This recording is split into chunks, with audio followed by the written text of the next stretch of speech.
Olá, gente boa! Olá, pessoal! Hoje aqui no nosso App Física temos uma app dica de um processo simples, fácil, suave, mas necessário.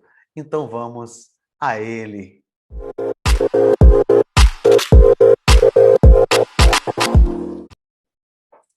Vamos lá, gente. Olha só, gente boa. Bom, é um processo bem simplesinho que é uma parte fundamental, o que a gente chama de carga elétrica. A dica é bem simples, gente. Primeiro, para a gente avaliar a carga elétrica, a carga ela é medida em um corpo que é constituído de uma determinada matéria. Então, todo corpo, basicamente, é constituído por quê? Por átomos. O átomo possui prótons, nêutrons e elétrons. O que eu não devo esquecer? Os prótons têm carga positiva, os elétrons têm carga negativa e os nêutrons são partículas que não apresentam carga. Observe uma coisa fundamental, né? Vamos raciocinar aqui da seguinte forma. Deixa eu botar aqui um desenhozinho simples aqui, ó. Simbologia básica do processo atômico, né? Os elétrons sempre orbitando em torno do núcleo atômico, né? Então é importante a gente lembrar que os elétrons são sempre mais externos. Lembrar também que a massa de um elétron é muito menor do que a massa das partículas do núcleo, ou seja, o elétron é mais externo e mais leve, ou seja, ele transita mais facilmente na matéria. O que significa isso? Mas significa que quando a gente fala de carga elétrica, a gente vai estar sempre estudando a quantidade de elétrons que podem ser recebidos ou perdidos por um corpo. Ah, então naturalmente a gente não perde nem ganha prótons? Não. Nem nêutrons? Não, porque eles estão no núcleo. Os elétrons estão na parte da órbita elétrica ou eletrosfera, como eu disse a você, massas menores e mais exteriores, então naturalmente a troca é de elétrons, ganho ou perda de elétrons. Lembre-se, eu digo naturalmente porque normalmente processos de eletrização, processos de medição de quantidade de carga elétrica, eles estão associados basicamente a processos naturais. Poxa, legal, Marcos. Então, sempre importante saber disso. Não só isso, porque para você entender uma carga elétrica, um corpo eletricamente carregado, primeiro você tem que entender o que é um corpo que não está eletricamente carregado. Ou seja, o que é um corpo neutro? É aquele que tem prótons e elétrons em quantidades iguais, ou seja, a quantidade de cargas positivas é igual à quantidade de cargas negativas. Neste momento, o meu corpo fisicamente está neutro, eletronicamente está neutro. Se ele está neutro, não apresenta nenhuma manifestação eletrônica, os prótons e os elétrons estão distribuídos aqui em quantidades exatamente iguais. É diferente de quando você, sei lá, toma um choque ou tem contato com uma carga elétrica ou atrita seu corpo em algum lugar, porque aí ele deixa de ser um corpo neutro e passa a ser um corpo eletrizado, ou seja, há um desequilíbrio, prótons e elétrons ficam em quantidades diferentes. E a gente mede isso como? Bom, o simples e simbólico de se fazer é um corpo está eletrizado de duas maneiras, ou positiva ou negativamente. Se o corpo estiver eletrizado positivamente, é porque ele tem mais prótons do que elétrons. Mas significa o quê? Se ele tem mais prótons, é porque ele perdeu elétrons. A lógica é, se você perde elétrons, você fica com mais prótons do que elétrons, então você se carrega positivamente. De maneira oposta, se você ganha elétrons, você fica com mais elétrons do que prótons, então você se carrega negativamente. Então veja, estar carregado positivamente ou negativamente se remete ao ganho ou perda de elétrons. Lembre que a gente não ganha nem perde prótons ou qualquer outro tipo de partícula que estão no núcleo, certo? É fundamental a gente lembrar disso. Isso é tão veemente que na hora de você calcular a carga elétrica, você calcula a quantidade de carga, ou seja, o quanto de encarga que você recebe ou perde de elétrons, caracterizando a eletrização em positiva ou negativa. Então, a gente calcula Q igual a NE, onde esse Qzão aqui, gente, ó, deixa eu só riscar com minha canetinha, é a quantidade de carga elétrica. Esse N é o número de elétrons ou ganhos ou perdidos, e esse Ezinho é uma constante chamada de carga elementar, que, na verdade, muita gente lembra do valor dela, né? 1,6 vezes 10 a menos 19 coulombs. Aí o cara diz assim, já sei, o valor dela, o que importa não é nem o valor que ele vem na sua prova, é o que é a carga elementar? É a menor porção de carga elétrica referente a um elétron que flui na natureza em qualquer sistema. Então, a mínima quantidade de carga de um elétron se chama de carga elementar. Caramba! Pensava que era do próton e tal. Não, do elétron, tá? Embora existam referências ao próton, do elétron.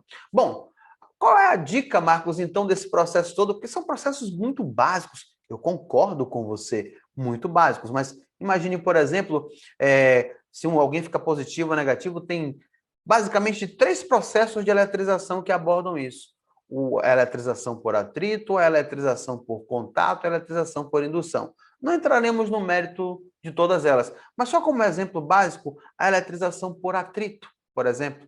Quando eu pego, por exemplo, um vidro, uma barrinha de vidro neutra e um pedaço de lã também neutra, atrito as duas. Ao final do atrito, vidro positivo, lã negativa. Por que isso aconteceu? Vamos raciocinar. O vidro estava neutro. Lembre, neutro, ele tem prótons e elétrons em quantidades iguais. Lã, neutra. Prótons e elétrons em quantidades iguais. Eles atritaram, ou seja, durante o atrito, significa que passaram elétrons de um para o outro. Se o vidro ficou positivo, é porque ele perdeu elétrons para a lã. Se a lã ficou negativa, é porque ela ganhou elétrons do vidro. O que aconteceu? Durante o atrito, os elétrons fluíram do vidro para a lã. Isso depende, claro, da característica eletrônica de cada um dos elementos, que você não precisa decorar. O que eu quero que você fique bem atento aqui é o seguinte: observe o processo de eletrização por atrito, que é esse que eu estou descrevendo, onde você esfrega 2 corpos distintos. Eles são inicialmente neutros e eles são compostos de substâncias diferentes. Por que substâncias diferentes? Porque na hora que você atrita, um terá a tendência de doar elétrons, o outro a tendência de receber. Se você atritar vidro com vidro, nada acontece. Lã com lã, nada acontece. Plástico com plástico, nada acontece. Seda com seda, nada acontece. Devem ser corpos neutros, de substâncias diferentes, para que um tenha a tendência de ganhar, outro a tendência de perder elétrons.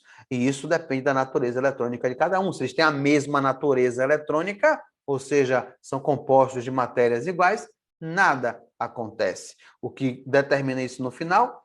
A fluidez, né? Os elétrons fluem de um para o outro, determinando que um fica eletrizado positivamente e o outro eletrizado negativamente. Então, esse é um processo bem simples associado à carga elétrica.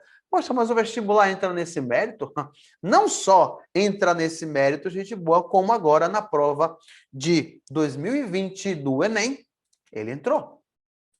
Sério? Sério. Muitos devem lembrar dessa questãozinha, que é tecnicamente simples. Você vê aqui o gatinho, inicialmente neutro, tem aqui uma pessoa com a calça, né?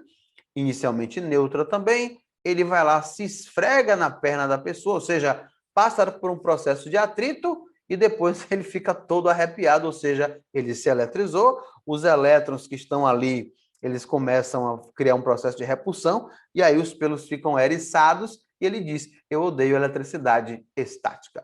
Aí ele pergunta, por qual motivo ocorre a eletrização ilustrada na tirinha? Letra A, troca de átomos. Gente, troca de átomos não, né? Pelo amor de Deus.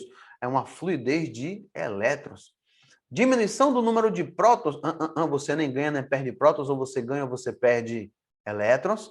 Criação de novas partículas eletrizadas nos pelos do gato. Sinceramente, criação de novas partículas é uma linha do absurdo. Letra D, movimentação de elétrons entre a calça e os pelos do gato. Exatamente, elétrons que fluem de um para o outro. Essa seria a alternativa correta, mas só para conferir, letra E, repulsão entre partículas elétricas da calça e dos pelos do gato. Essa repulsão só aconteceria se eles estivessem previamente eletrizados, mas não é o que acontece, ou seja, durante o atrito, elétrons fluem de um para o outro, e é isso que produz a eletrização. Então, seria a letra D. Marcos, essa é uma dica bem legal, mas é muito fácil, muito tranquila, mas eu preciso te dizer uma coisa, gente boa. A gente precisa acertar as questões fáceis e difíceis.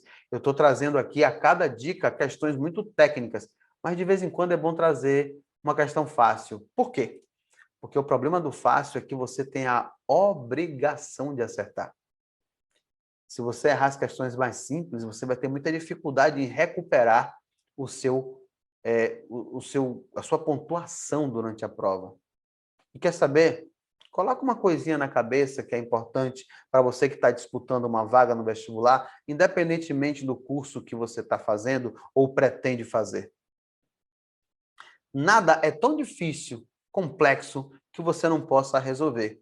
Mas nada é tão fácil, simples, que você tenha a natureza de desprezar. Nada é tão difícil que seja insolúvel, nada é tão fácil que seja desprezível. E fica essa outra dica aqui no nosso momento Apdica. Coloque a sua cabeça para pensar em todas as possibilidades. Isso vai te ajudar muito a você ter consistência e consciência do necessário. Valeu, gente boa? Um grande abraço para todos vocês e até a próxima.